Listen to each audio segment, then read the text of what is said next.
silver and gold.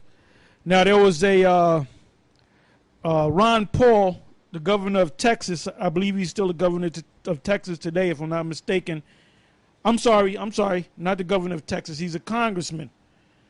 And he had confronted Bernanke about dealing with the money situation, the Federal Reserve, and basically he asked him a question whether gold was money, and this guy said, and you might say he's stupid. He ain't stupid. He knows what he's saying. Bernanke is set up to deceive the people, because now you have all these commercials saying buy gold and silver.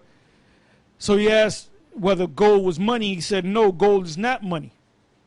All right. So I mean, if the producer can find that clip, he can throw it up if he wants to. Very quickly, if you could answer another question, because I'm curious about this. You know, the price of gold today is $1,580. The dollar during these last 3 years was devalued almost 50%. When you wake up in the morning, do you care about the price of gold? Well, I pay attention to the price of gold, but I think it reflects a lot of things. It reflects global uncertainties. I think the reason people hold gold is as a protection against what we call tail risk, really, really bad outcomes. And to the extent that the last few years have made people more worried about the potential of a major crisis, then they have gold as a protection. Do you think gold is money? No. It's not money. Even if it has been money for 6,000 years, somebody reversed that and eliminated that economic law. Well, it's an asset. I mean, it's the same. Would you say Treasury bills are money? I don't think they're money either, but they're a financial asset. Why do central banks hold it? Well, it's a form of reserves. Why don't they hold diamonds? Well, it's tradition, long-term tradition. Well, some people still think it's money. I yield back. My time is up. Thank you. All right, go ahead. It says, and Abram was very rich in cattle, in silver, and in gold. And he went on his journey from the south. He didn't notice he didn't have no paper money, because that's not real money. That's called fiat money, fiat currency. The word fiat is Latin for let it be, because the government and the Fed, which is a quasi-governmental institution, they basically said that's money. So people, the average person don't know. They follow the government. They don't know what the hell to do. Whatever the government says, they go by. So they say it's money, so therefore people think it's money. And they spend it in the circulation, but it's really not money. Silver and gold is real money. Go ahead. It says, and he went on his journey from the south even to Bethel, unto the place where his tent had been at the beginning between Bethel and Hai, unto the place of the altar which he had made there at the first, and there Abram called on the name of the Lord. And Lot also, which went with Abram, had flocks and herds and tents, and the land was not able to bear them, that they might dwell together, for their substance was great, so that they could not dwell together. And there was a strife between the herdmen of Abram's cattle and the herdmen of Lot's cattle, and the Canaanite and the Perizzites dwelt then in the land. And Abram said unto Lot, let there be no strife, I pray thee, between me and thee, and between my herdmen and thy herdmen, for we be brethren.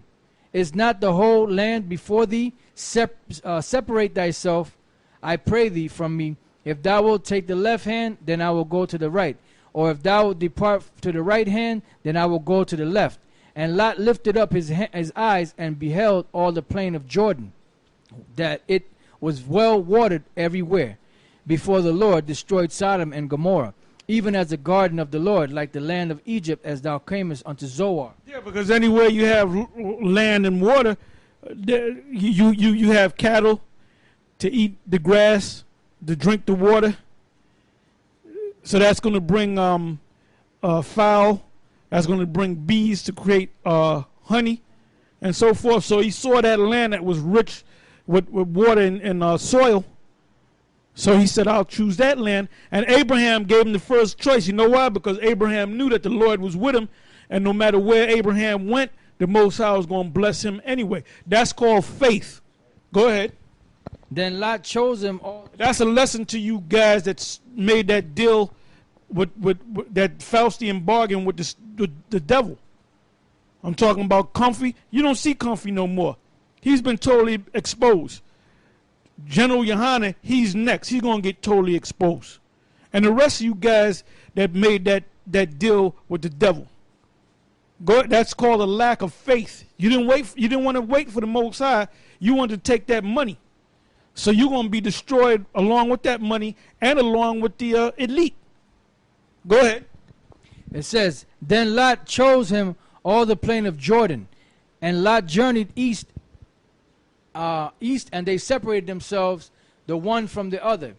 Abram dwelt in the land of Canaan, and Lot dwelt in the cities of the plain, and pitched his tent toward Sodom.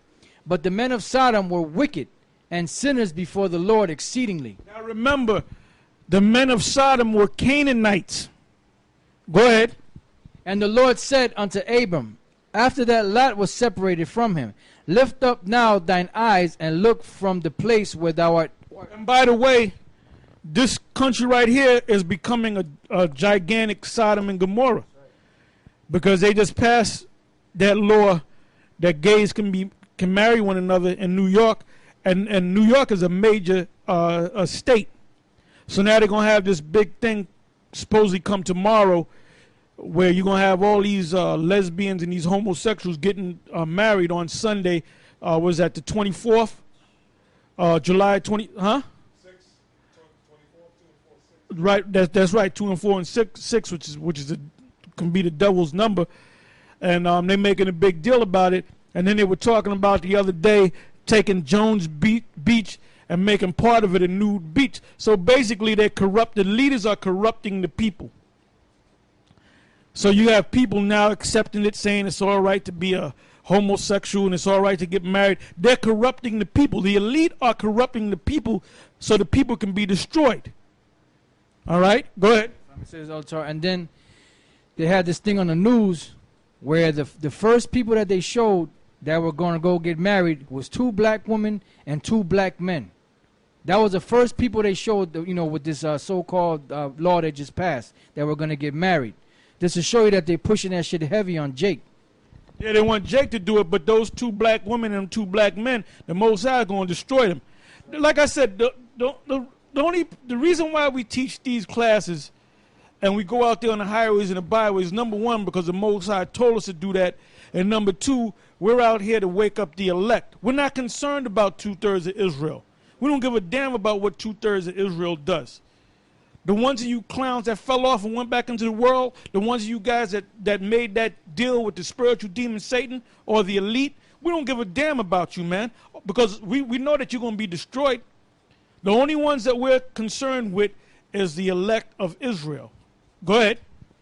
It says, and the Lord said unto Abram, after that Lot was separated from him, lift up now thine eyes and look from the place where thou art, northward and southward and eastward and westward. For all the land which thou seest, to thee will I give it, and to thy seed forever.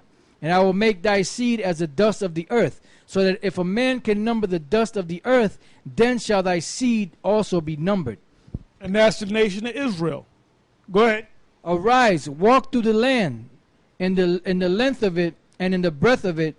For they talk this nonsense about the Chinese have the biggest population on the planet. The Israelites have the biggest population on. We're more in number than the Chinese. Go ahead. Arise, walk through the land, and in the length of it and in the breadth of it, for I will give it to thee, unto thee. So basically the Most High told Abraham to survey the land. This is your land. Just look around. This is all yours. Then Abram removed his tent and came and dwelt in the plain of Mamre, which is in Hebron, and built there an altar unto the Lord. Genesis 14:1. And it came to pass in the days of Amraphel, king of Shinar, Arioch, king of Elazar, Kedar-laomer, king of Elam, and Tidal, king of nations, that these made war with Bera, king of Sodom, and with Bersha, king of Gomorrah.